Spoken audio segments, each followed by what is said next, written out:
could I argue that if we're seeing this trend now of private equity taking on these brands at a much earlier stage, could you argue that innovation and uniqueness of the individual brand is not as important? Because is this a big boy? Are we playing with the big boys now where they're just going to throw money and people, and being unique or different as your concept isn't as important as being part of a home services umbrella? I still think that the basic tenets that make for successful franchises are very much needed, because you still have to have your systems, you still have to have your processes, you still have to have your workflow, you have to have your how many steps from the make line to the delivery window. You have to have all that mapped out, and you can't just buy the front of the house because it fills the hole.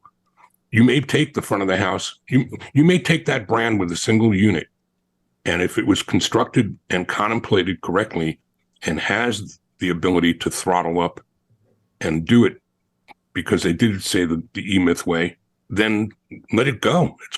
Let it rock and roll, and let it grow.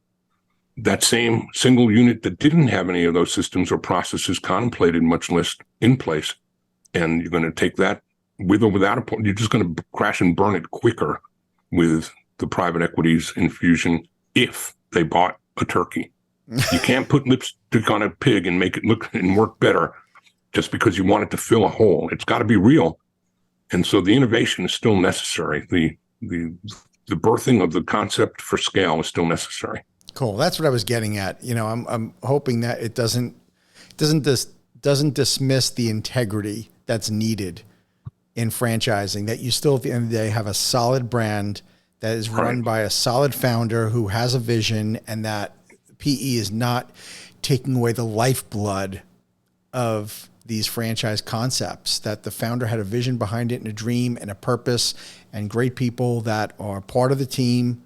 And they may not fit the role moving forward, because we know that, I could speak from experience. Unfortunately, I had some really, really good people that worked for me early on, but they weren't the right people to take the organization to the next level. And it hurts, because these people become your friends. And I would imagine it's got to be even more troubling if you're a founder that does become part of a portfolio where that some people are going to be pushed out, right, because of centralized services, or they weren't part of a right fit. It's just a function of the maturity, the maturation of the brand. Yeah. Founders tend to, at some point, they ring the bell when it comes to the Peter principle, which, all people strive to reach their own level of incompetency.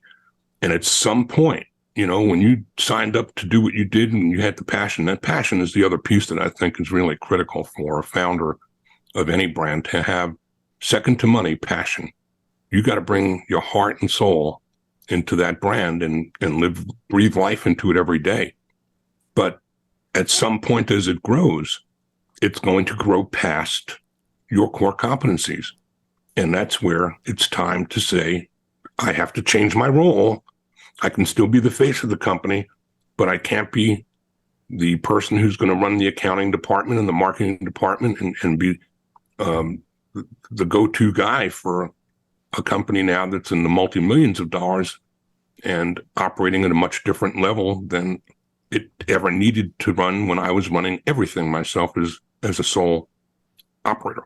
So it's maturity. Mm-hmm. And it's hard because founders typically are very passionate people, and they're very, very protective of the brand.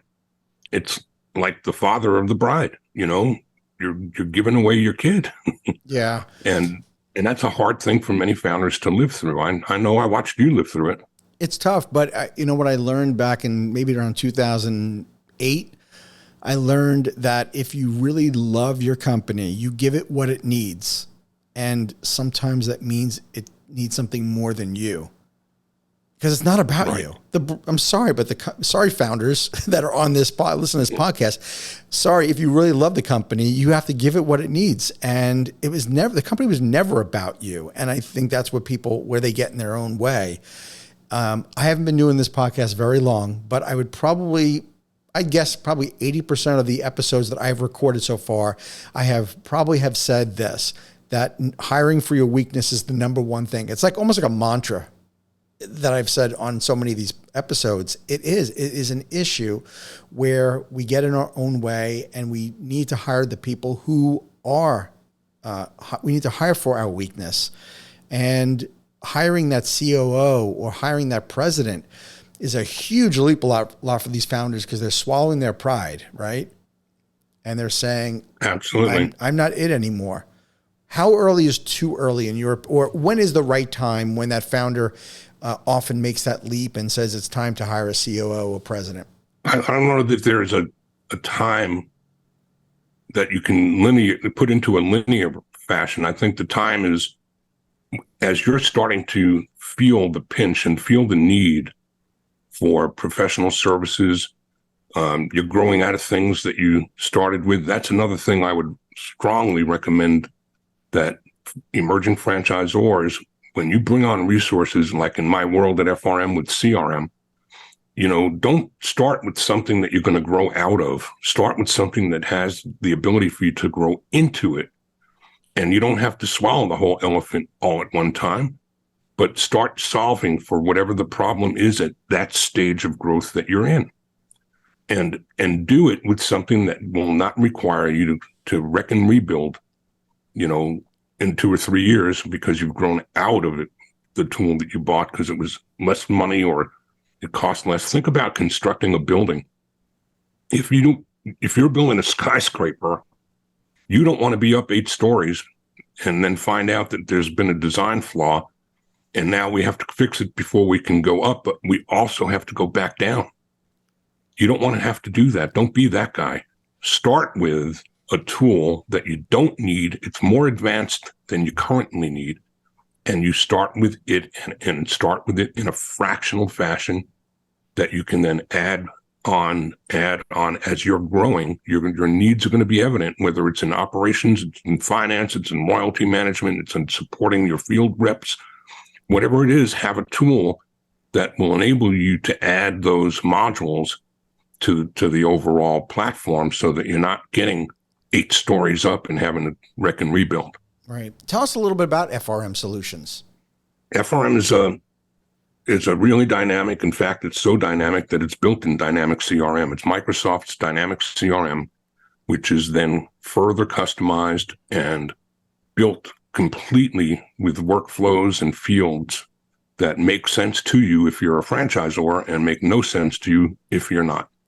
So it's out of the box, right out of the box, it's about 75 or 80% of the way there for those things that are relevant to managing relationships with prospective franchisees, with existing franchisees, with legal and compliance, with learning how to become a franchisee for a prospect.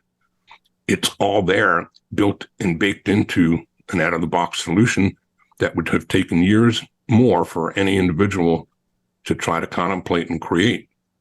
And that's the thing you don't want to do. You don't want to find yourself spending time trying to build something that's already there and available to you, that out of the box can provide 75 or 80% of the need. And then you customize and further it, you customize and you further configure it together with us as your server or a Fran Connect or whoever it is that you purchase the CRM product from. But too many people want to create too many things. We know that franchisees are not ideally coming from the entrepreneurial world. Better to suggest that somebody who's entrepreneurially spirited and wants to mitigate risk by having platforms around them and services that are proven, but they still want to be in business for themselves. Well, franchisors are entrepreneurs, and too many times they just want to hold the clay and mold the clay and do everything their way, and they don't get out of their own way soon enough. And there again, it's not a timeline issue, Frank. You can't say when it happens. It's more the things that do happen. And if for you, it may have been a core competency may have been in sales, and for some other founder, maybe it's finance. Maybe for another one, it's ops. So to the point you made about hiring for your weakness, you do the things that you can do as well as they can be done, and get others to do that same level of competency in the things that you're not so good at. And the time to do that is not the same at every brand. It's when you hit that wall, you'll know it. And when you start hitting that wall, act on it. Don't pretend it isn't happening. Thank you for tuning into the Emerging Franchise Brands podcast. For additional insights, guest applications, and to stay connected, visit us at efbpodcast.com.